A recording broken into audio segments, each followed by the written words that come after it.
Yo les he leído aquí los atributos de Baudin tal como están en el libro que tengo aquí en mi poder. No obstante, ustedes notarán, si van al libro de Tulio Ortiz, que la enumeración que hace Tulio Ortiz es un poquito diferente. ¿Por qué? Porque la enumeración que hace Tulio Ortiz se basa a su vez en otro autor muy importante que es Jelinek, que ya lo hemos visto.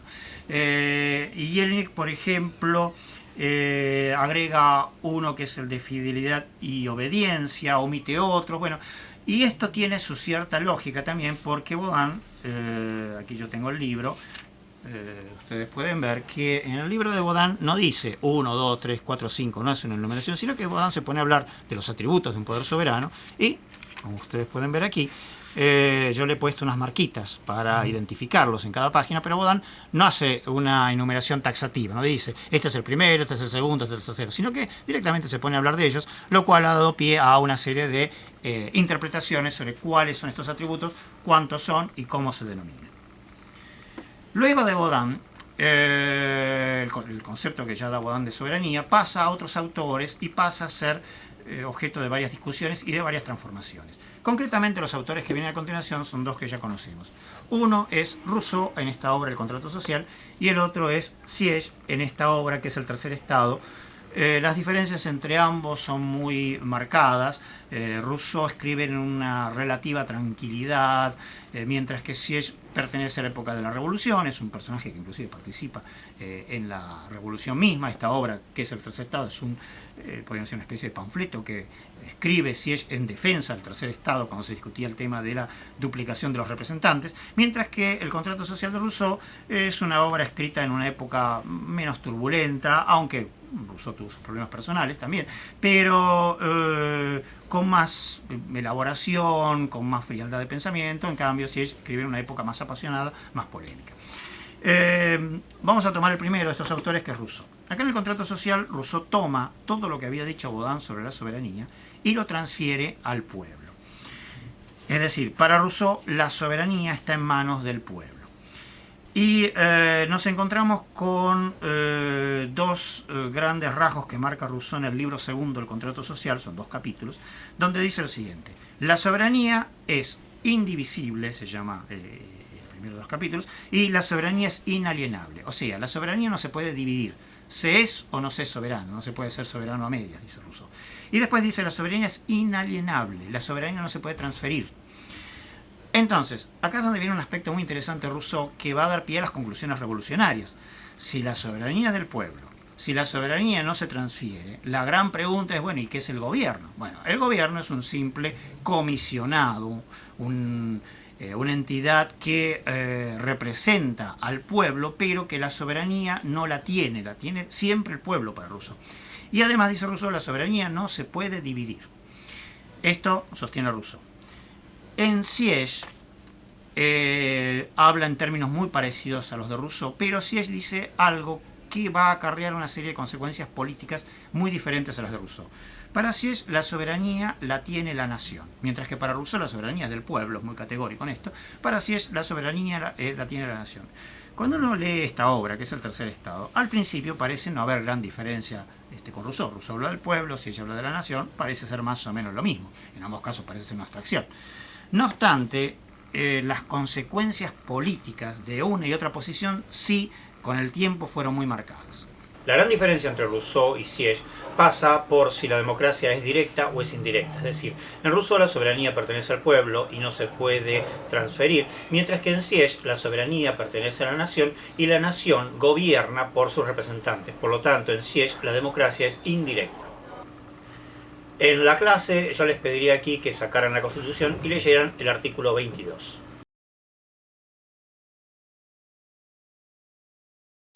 Este artículo originalmente se basa en la Constitución francesa, cuyo original, inspirado en Sieyès, decía la nación no delibera ni gobierna sino por medio de sus representantes. He decretado el estado de sitio en todo el territorio nacional.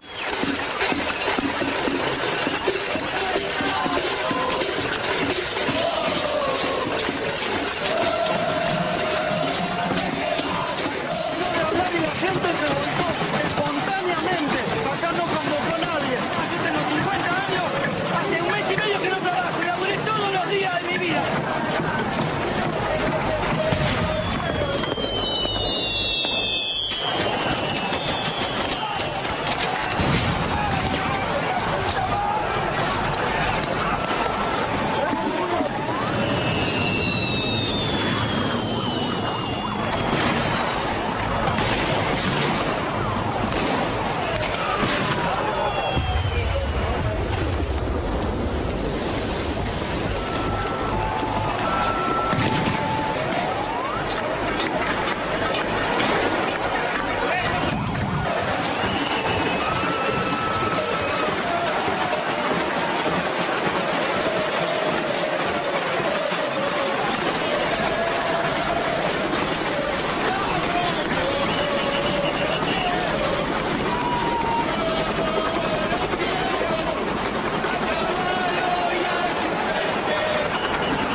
cuando fue la crisis del 2001 y los partidos políticos perdieron una gran parte de legitimidad, aparecieron una gran cantidad de candidatos extrapartidarios y yo siempre me acuerdo de uno de ellos, que era un abogado y cuyo programa político, cada vez que le preguntaban cuál era, pasaba simplemente por poner en vigencia la Constitución. Ese era el programa político. A lo cual a mí me merecía una reflexión sobre qué parte exactamente de la Constitución, dado que, en mi opinión, y acá los constitucionalistas les viene un ataque cada vez que yo digo esto, para mí, decía, la Constitución en realidad es un gran amasijo de normas diversas, de diferente tipo, de diferentes circunstancias. Unas provienen de la influencia de la Revolución Francesa, otras tienen que ver con la realidad argentina, concretamente con la época de Rosas, las guerras civiles que hubo aquí, y finalmente otras que están influenciadas por Estados Unidos, de tal modo que en nuestra Constitución, repito, en mi modo de ver, hay normas bastante diversas que inclusive a veces son contradictorias entre sí.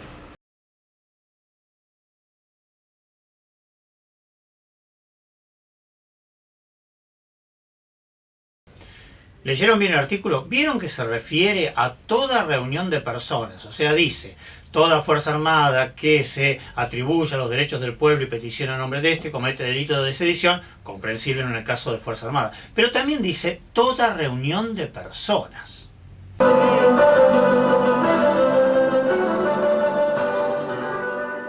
Les presento al señor Bloomberg. El señor Bloomberg, que en algún momento se fingía ser ingeniero, resultó que no era así, pero dejando de lado esta circunstancia, este señor Bloomberg había tenido una desgracia personal que era el asesinato de su hijo Axel durante un episodio de secuestro.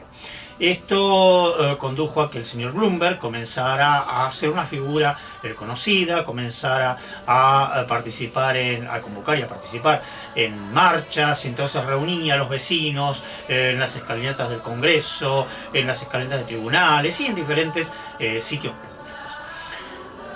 Todo ello era para pedir medidas represivas.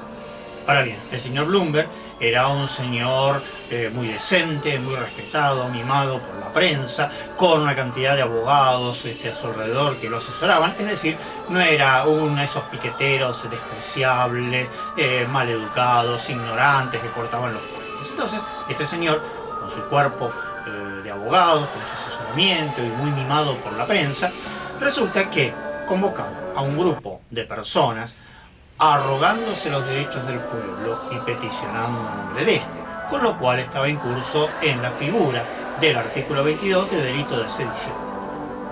Resuelvan este problema ustedes, futuros abogados. Acá tenemos, el artículo 22 dice muy claramente que la reunión de personas que se arrogue los derechos del pueblo y peticiona en nombre de este, comete delito de sedición. La simple reunión de personas. ¿Cómo hacía el señor Bloomberg con sus abogados para desconocer la letra tan textual, tan clara de este artículo? Esto se los planteo como problema.